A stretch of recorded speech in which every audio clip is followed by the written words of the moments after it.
Yeah. So I kind of came up with this full stack version. I mean, success to me is being in a spot where I have creative flow. I am able to express myself and the things that are going on in my head and the concepts and, the all of the stuff that I think about, the problems that I think about, and how I dedicate my time literally on earth to solving these ideas of like how do we change and how do we become more adaptable and resilient. So creative flow to Yeah. me is massive.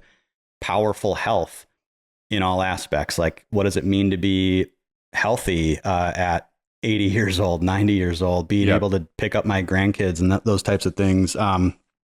Present relationships. So think about how much work and stress of work being put on us impacts our relationships. Well, I was thinking about how could I engineer my situation to not have as much of that.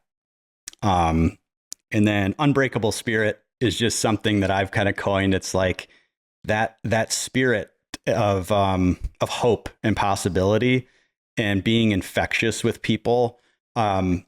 I dig that. So that when you inevitably encounter setbacks, you can, think about them as happening for you and it's not the end of the world. And then the last one is abundant finances. Finances matter, like I said, and having enough, being secure in what you have or what you are building, it does matter at the end of the day.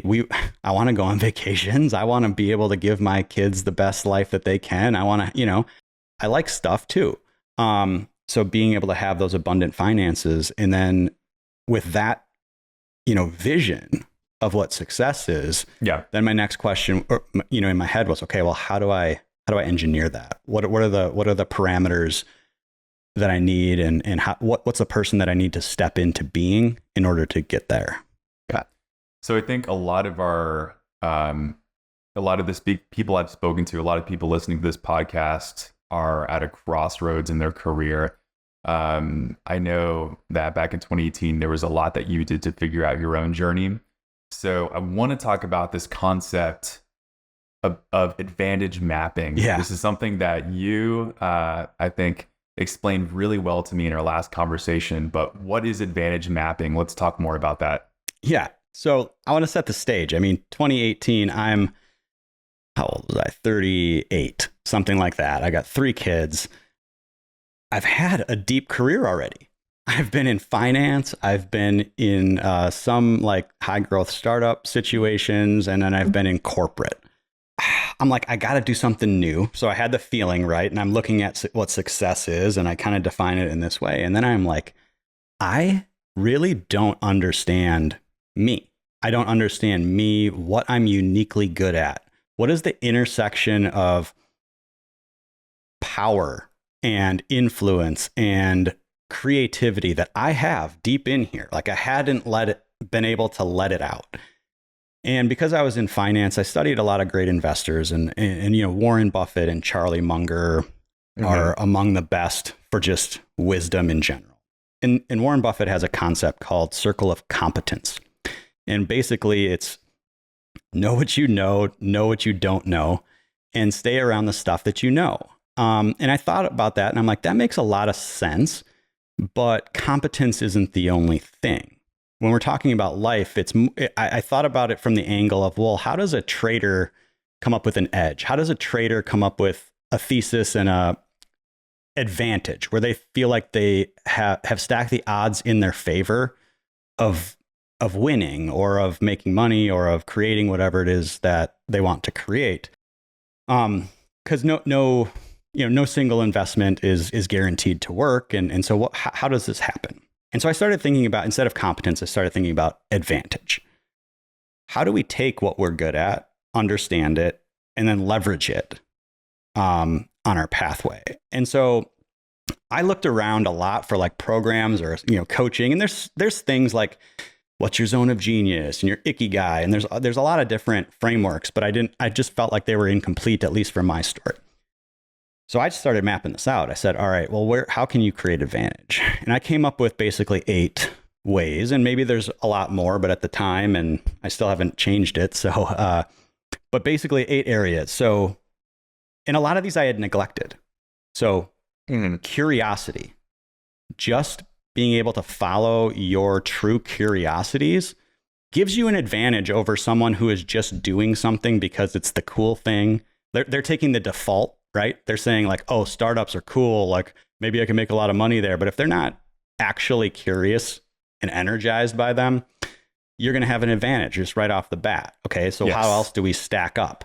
So curiosity was one that I just really had completely neglected. I was working for startups just because I was, I was enamored by that world. The curiosity will drive learning too. It's like, I want to learn more about these things, which will propel your success too. And it's exactly because you don't know everything. So you have to be able to have longevity, along that pathway. So curiosity and energy were huge for me. I always thought about managing time, but I never thought about really managing energy. And what are the things and concepts that energize me? And so I literally would go out and talk to people, friends and coworkers and stuff. I'm like, when do I start getting really pumped up and animated? Like, what are we talking about? What are the concepts? What am I doing?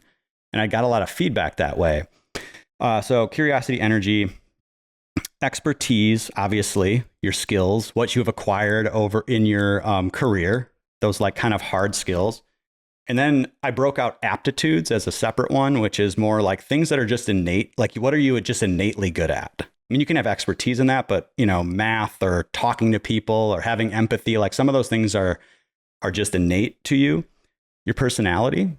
So how are you wired as a set? And I believe you can change personality, but like, how are you wired? Knowing that and understanding it and putting yourself in situations and playing games where you are wired to succeed in those places is a complete advantage. And then support. So people, money, assets, all of those different things, right? How can you use those as tools? Money, especially, it's a tool to give yourself an advantage. And then how you learn, like your learning style, understanding that matters greatly in terms of your success on a given career path. And then how you basically update your thinking and make decisions. And so I think about the first two, curiosity and energy, as the what. Where should I be pointing where's my North Star? What should I be doing? What is the broad area that I should be working in? The next few, expertise, aptitude, personality, support, that's kind of the how. If I can find an intersection of those for me, I'm going to be unstoppable, and I know I'm going to be able to influence people along that pathway. And then the last two, learning and decisions, are really the when. If I'm not learning at the clip that I need to, or updating my thinking and making, very good odds-based decisions over the long term, then I'm going to start, I'm going to struggle, or I'm going to propel myself forward very fast. And so by looking at those two, you can kind of get a feel for like, well, I want to make this big transformation, but how long might this take? Okay, it's probably going to take longer. So what are the interim milestones? Where do I maybe need to get to next on my journey towards this, grand vision of what success is?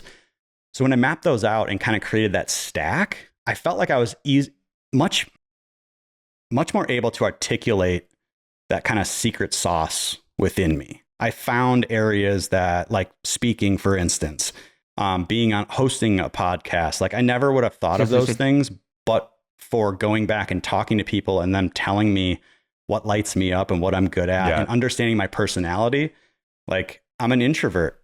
I love having one-on-one conversations, but I don't do well in groups. And so being on podcasts, it's like, I'm just shooting here with Chris. It's just one-on-one, and we're going to broadcast it to other people. Like, the pressure's off. I can be myself in that situation. So I'm not putting myself in situations where I'm speaking on big stages and that kind of thing. I would rather have a much deeper conversation about real problems and real issues and help people that way. So that's one of the ways I kind of have stepped into using that, what I call that advantage stack, along my pathway.